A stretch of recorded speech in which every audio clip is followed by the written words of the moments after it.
BJP বলছেন নাম কেটেছে কমিশন, ফের আক্রমণ করেছেন মমতা বন্দ্যোপাধ্যায়। তিনি ঠিক কি বলছেন? যে আগেই বলেছিল 1,20,00,000 নাম বাদ দেব, প্রথম দফাতেই 58 লক্ষ নাম বাদ দিয়েছে। বিজেপির পার্টি অফিস থেকে ঠিক করে দেওয়া হয়েছে লজিক্যাল ডিসক্রিপেন্সির নামে বিজেপির নাম ঢুকিয়েছে। এখনো কেন তালিকা প্রকাশ করা হচ্ছে না প্রশ্ন করেছেন তৃণমূল নেত্রী। কি বলেছেন শুনুন।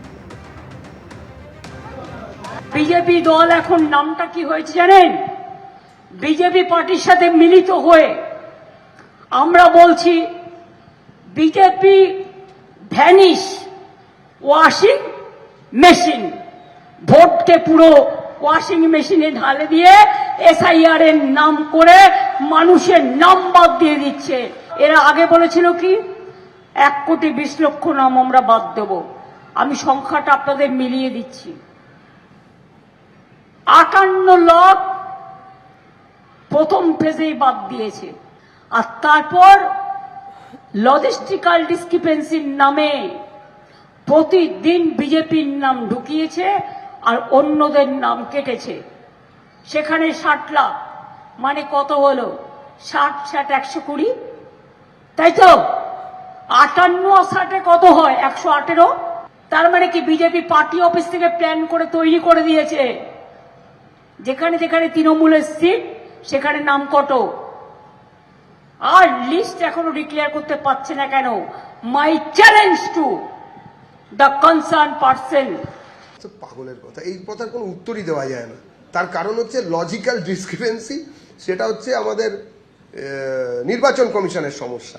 আমরা নির্বাচন কমিশনকেও বলেছি একজনও যারা কিনা এখানকার বৈধ ভোটার হতে পারেন, কিংবা যদি কেউ আপনারা মনে করছেন কেউ পারেন না, তাহলেও তার শুনানি শেষ করতে হবে। মাঝ রাস্তায় এসআইআরকে ছুটি করিয়ে দিয়ে হঠাৎ করে ভোটে যাওয়া যাবে না। No SIR no vote.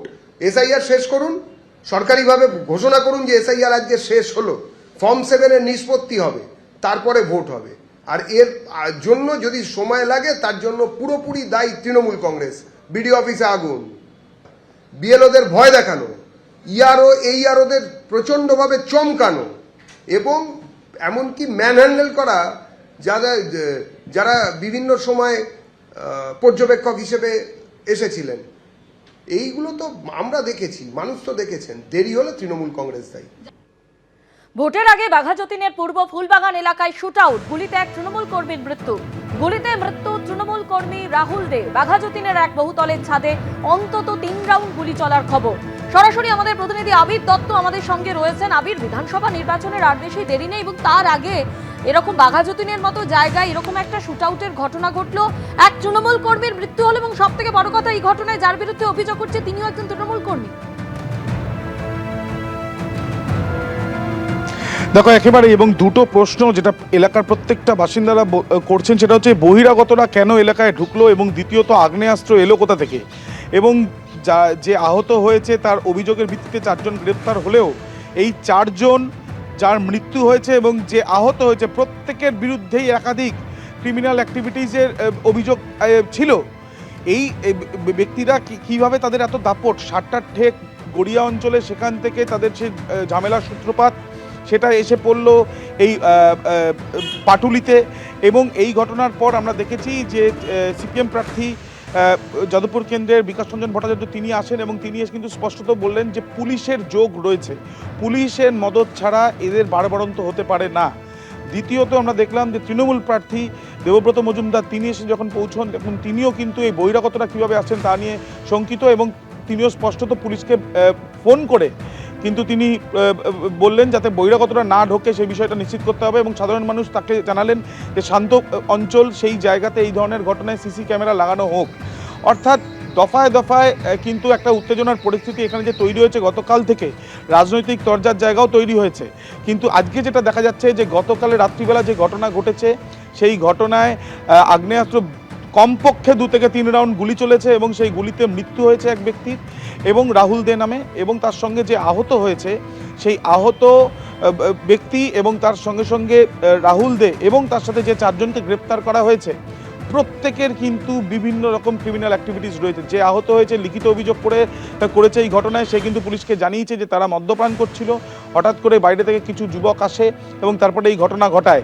প্রত্যক্ষদর্শীরা জানাচ্ছেন যে গুলি চলার পরে বাইরে ভাঙচুরের ঘটনাও ঘটেছে, কয়েকটি বাইক ফেলে পালায় অভিযুক্তরা এবং তার সঙ্গে সঙ্গে এই যে আহত হয়েছে যে ব্যক্তি তার বিরুদ্ধেও কিন্তু সরব হয় স্থানীয়রা এবং তারা জানান যে নেতা থেকে দাদা তাদের হাত মাথার উপরে থাকার জন্য দিনের পর দিন এখানে সে কিন্তু তোলাবাজি থেকে আরম্ভ করে একাধিক ক্রিমিনাল কাজ অ্যাক্টিভিটিস তার ছিল এবং এই ঘটনা শুধুমাত্র এখানেই সীমিত নয়। সিপিএম প্রার্থীর তরফ থেকে এটাও অভিযোগ করা হয়েছে যে এই ধরনের লোকেরাই দিনের পর দিন যখন নির্বাচন হয় তখন সাধারণ মানুষকে ভোট দিতে গিয়ে বাধা দেয়, এজেন্টদের মারধর থেকে আরম্ভ করে ভোটেও এদের সক্রিয় ভূমিকা থাকে। কেন তাদের এত দাপাদাপি, কোথা থেকে এলো আগ্নেয়াস্ত্র, সেই নিয়েই উঠছে প্রশ্ন। আবে তুমি আমাদের সঙ্গে থাকো। আপনারা শুনলেন এই ঘটনায় যার বিরুদ্ধে মূল অভিযোগ সেই আহত জিৎ মুখোপাধ্যায়, যিনি হাসপাতালে ভর্তি রয়েছেন। এর আগেও একাধিক অপরাধমূলক কাজের সঙ্গে সে যুক্ত ছিল, পুলিশ সূত্রে এমনটাই খবর। এই ঘটনার এক প্রত্যক্ষদর্শী কি বলছেন শুনুন। 12:30 কি 12:45 নাগাদ একটা মানে আওয়াজ হলো। তার আগে থেকে চিল্লামিল্লি হচ্ছিল, মানে সন্ধ্যার থেকে চিল্লামিল্লি হচ্ছিল একটু আধটু। তারপরে তো দেখলাম গুলি করেছে, খুব জোরে জোরে চিৎকার করছে। ওখান থেকে দেখছি হুড়মুড় হুড়মুড় করে বাইকের আওয়াজ, ওই জায়গাটা দাঁড়িয়ে কাঁচ ভাঙছে, বোতল ভাঙছে, বাইকটা ভাঙলো, বুলেটটা। কতজন তাও? প্রায় 6-7 জন, প্রত্যেকের হাতেই একটা না একটা কিছু রয়েছে। এবার এখান থেকে যাচ্ছে, হাতের মধ্যে কতগুলো, একজনের হাতের মধ্যে মানে লম্বা লম্বা লাঠির মতন কিছু একটা। আর তখন বলছে একজনকে এই গাড়িটা ভাঙ, গাড়িটা ভাঙ। যখন বলেছে গাড়িটা ভাঙ তখন ওখানে একটা পাথর পড়ে রয়েছে এত বড়, ওটা দিয়ে গাড়িটার পেছনে 3-4 আঘাত করেছে কিন্তু ভাঙেনি। তারপরে বলছে তাহলে আগুন জ্বালিয়ে দে। আমি তখন আমার হাজব্যান্ডকে ডেকেছি, যেহেতু আমাদের গাড়িটা এখানে থাকে। তার আগে গুলি করেছে, মানে অনেকগুলোই গুলির আওয়াজ হয়েছে। তাও মোটামুটি আমি যখন গুলির আওয়াজ ফার্স্ট একবার, সেকেন্ড, তারপরে ফটফট করে 3-4টে হয়েছে। প্রথমে ফার্স্টবার হয়েছে, তার 2-3 মিনিট পরে আরেকটা হয়েছে, তারপরে পরপর হয়েছে। জিতের বউ তখন ওখান থেকে চিৎকার করলো, উনি চিৎকার করার পরে ওরা গাড়িটার মধ্যে কিছু ধরায়নি।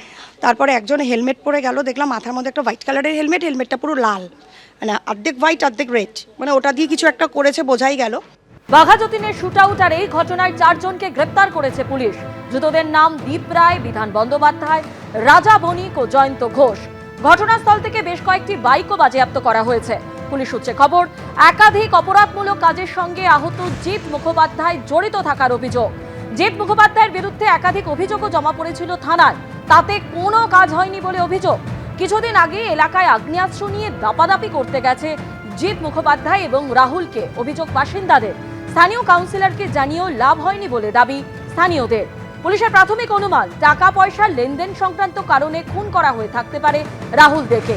তবে কি সিন্ডিকেট বিবাদে খুন তৃণমূল কর্মী? এই ঘটনায় সেই প্রশ্ন উঠছে।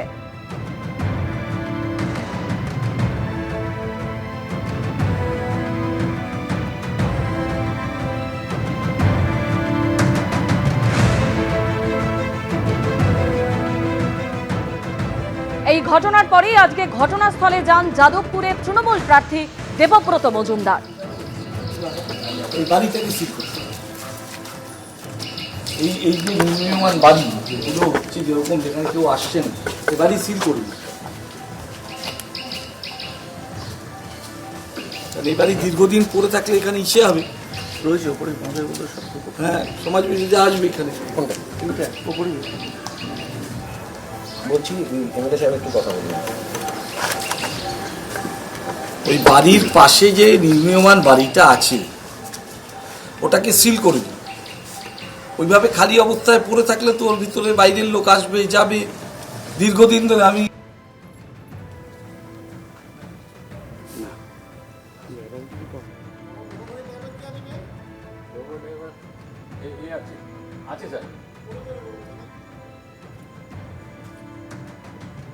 এবিপি আনন্দ, এগিয়ে থাকে, এগিয়ে রাখে।